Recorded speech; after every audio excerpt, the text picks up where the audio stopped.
Hi అండి, welcome back to ఆటాస్టిక్ housewife. ఈరోజు బ్లాగ్ వచ్చేసి రవ్వట్టు అండి. సో రవ్వ దోశ అని కూడా అంటారు. అండ్ దీనికి మెయిన్ థింగ్ ఏంటంటే, నేను చాలాసార్లు ట్రై చేస్తాను, బట్ ప్యాన్ సరిగ్గా ఉంటేనే రవ్వ దోశ వస్తుందండి. ప్యాన్ సరిగ్గా లేదు అంటే మాత్రం రవ్వ దోశ రాదు, దానికి స్టిక్ అయిపోతుంది. అండ్ సెకండ్ థింగ్, కొంచెం టైం పడుతుంది ఇది కాలడానికి. సో ఈ రెండు మెయిన్ థింగ్స్ అండి. ఇలా మనం దోశ వేసినంత ఫాస్ట్గా అయితే అవ్వదు.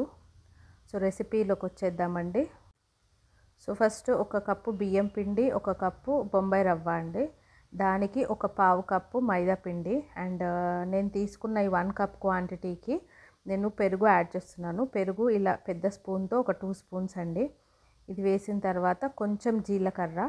సో ఇవన్నీ వేసి ఫస్ట్ పెరుగుతో బాగా కలపండి.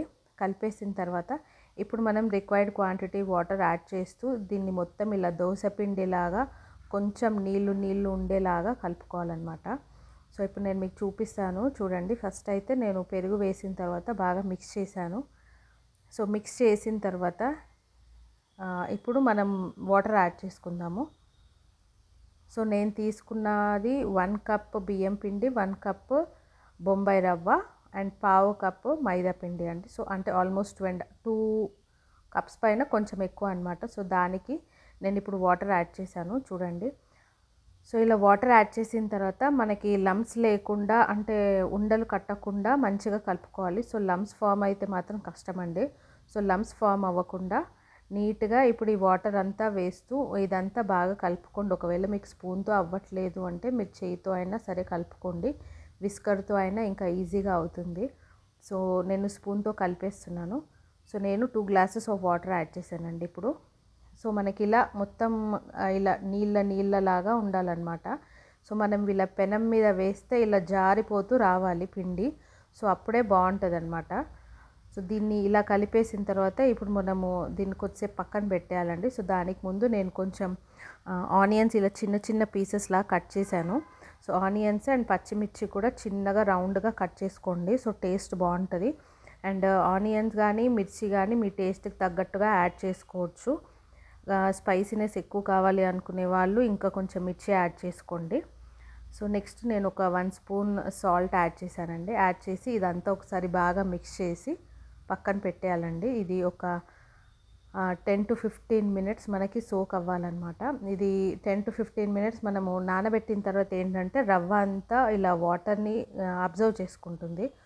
సో దాన్ని చూసి ఒక హాఫ్ అన్ అవర్ తర్వాత మీకు మళ్ళీ వాటర్ కావాలి అంటే యాడ్ చేసుకోండి, లేదు అంటే మనం ఇలా డైరెక్ట్గా ఇంకా పెనం మీద ఇలా వేసుకోవాలి.